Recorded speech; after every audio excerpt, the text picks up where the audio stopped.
Assalamualaikum warahmatullahi wabarakatuh. Bagaimana kabar Anda hari ini? Semoga Anda semuanya sehat selalu dan tetap dalam lindungan Allah Subhanahu wa taala. Baik Anda semua, hari ini Ustaz akan mengajarkan pendidikan agama Islam. Pelajaran yang ketiga, di mana pelajaran ketiga kita akan bahas tema jadi Allah Maha Esa dan Allah Maha Pengasih. Baik Anda semua, jadi Allah itu adalah Maha Esa, di mana Allah Subhanahu wa taala adalah satu, jadi tidak ada duanya, tidak ada tiganya, dan tidak ada empatnya. Jadi Allah itu Esa, yaitu Allah itu satu. Tidak ada Tuhan selain Allah Subhanahu wa taala, yaitu Tuhan yang kita sembah. Jadi hanya satu Tuhan yang wajib kita sembah, yaitu Allah Subhanahu wa taala. Kemudian Allah Subhanahu wa taala itu tidak beranak, kemudian tidak pula diperanakkan. Kalau Tuhan itu beranak, berarti dia sama dengan manusia. Kalau Tuhan itu diperanakkan, berarti sama dengan manusia. Jadi Allah itu tidak ada yang menyamainya, tidak ada yang bisa menandinginya, tidak ada yang bisa menyerupai Allah Subhanahu wa taala. Kemudian segala ibadah yang kita lakukan itu hanya untuk Allah Subhanahu wa taala. Oleh karena itu yang harus kita lakukan itu ada 5. Yang pertama adalah harus beribadah kepadanya, itu beribadah kepada Allah Subhanahu wa taala. Kemudian yang kedua adalah tidak boleh menghambakan diri kepada makhluk lainnya.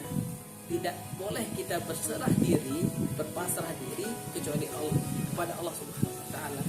Kemudian yang ketiga adalah tidak boleh menyekutukan Allah, tidak boleh menduakan Allah. Jadi kalau kita menduakan Allah, mentigakan dan seterusnya, maka itu disebut dengan syirik. Jadi syirik itu artinya yaitu menyekutukan Allah, itu menyamakan Allah dengan makhluk lainnya, itu namanya menyekutukan. Menyembah Allah, kemudian menyembah yang lainnya, itu juga termasuk syirik, itu termasuk menyekutukan Allah Subhanahu wa taala.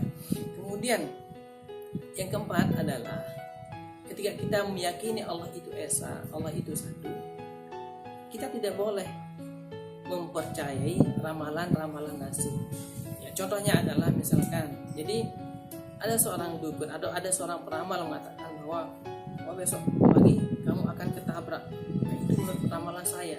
Itu katanya misalkan, nah, itu adalah termasuk ramalan. Nah, jadi orang seperti itu tidak boleh kita percaya. Jadi yang mengetahui segala umur, ajal dan sebagainya itu adalah Allah Subhanahu wa taala.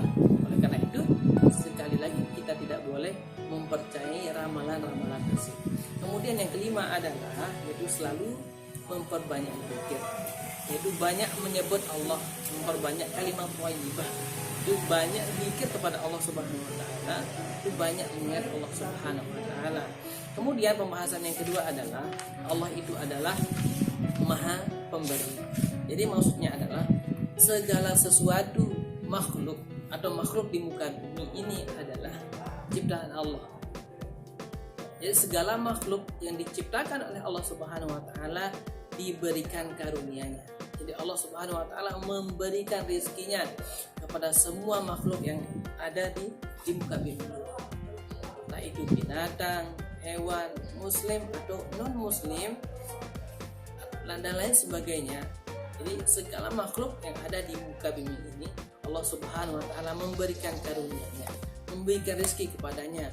Jadi, kemudian Allah Subhanahu wa taala ketika memberikan rezeki itu tidak pamrih, tidak pernah mengharapkan balasan kepada hambanya. Jadi segala makhluk yang ada di muka bumi ini, entah itu semut misalkan di dalam lubangnya, jadi Allah Subhanahu wa taala memberikan rezeki, memberikan makanan. Kemudian sebagai bukti bahwa kita meyakini bahwa Allah Subhanahu wa taala atau pengakuan bahwa Allah Subhanahu wa taala itu adalah Maha Pemberi, maka yang kita harus lakukan yang pertama, jadi karena Allah Subhanahu wa taala itu tidak pernah pamrih memberikan kita, tidak pernah meminta balasan kepada kita, maka yang harus kita lakukan itu yang pertama adalah satu, suka memberi sesuatu kepada orang lain. Jadi kita harus saling memberi, saling menolong. Kenapa? Karena Allah Subhanahu wa taala adalah Maha Penolong juga. Jadi apapun itu kita selalu diberi. Oleh karena itu kita sebagai selaku hambanya juga kita harus selalu memberi pertolongan atau memberikan bantuan kepada orang lain atau atau suka memberi sesuatu, entah itu berbentuk hadiah atau apapun itu. Jadi mari kita berikan kepada orang lain, jelas tanpa minta imbalan.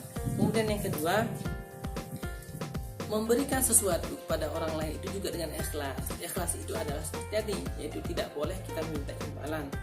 Jadi tidak boleh kita mengatakan ini saya berikan sesuatu tapi mana imbalannya, itu tidak boleh. Tidak boleh kita meminta imbalan. Jadi kita harus ikhlas karena Allah Subhanahu wa taala. Kemudian yang ketiga adalah memberi kepada orang lain tanpa diminta atau disuruh. Jadi jangan disuruh dulu baru kita memberi, tapi kita memberi. Jangan kita diminta dulu baru memberi. Apapun itu, misalkan kalau kita berada, kita mampu, mari kita berikan kepada orang lain. Kemudian yang terakhir adalah itu berusaha memberikan sesuatu kepada orang lain sesuai dengan kemampuan kita. Ketika kita mampu untuk memberi, mari kita memberi. Kalau kita tidak mampu, ya lebih baik kita beri. Jadi kemampuan kita. Jadi tolak ukur dari sesuatu yang kita beri adalah kemampuan. Jika kita mampu untuk memberikan yang terbaik, mari kita berikan yang terbaik untuk saudara kita, teman-teman kita, keluarga kita, dan orang-orang yang terdekat dengan kita. Nah, jadi itu adalah meyakini Allah Subhanahu wa taala Maha Esa. Kemudian dan Allah Subhanahu wa taala itu adalah Maha Pemberi. Baik anak-anakku semua, mudah-mudahan apa yang Ustaz sampaikan ini, pelajaran ketiga ini, mudah-mudahan Anda bisa mengamalkannya, bisa mempraktekkannya juga, bukan hanya sekedar membaca di buku, tapi segala yang Ustaz sampaikan tadi mari kita contohkan dan kita praktikkan bersama. Baik, mungkin hanya ini yang Ustaz sampaikan. Insyaallah kita akan bertemu pada pelajaran berikutnya. Assalamualaikum warahmatullahi wabarakatuh.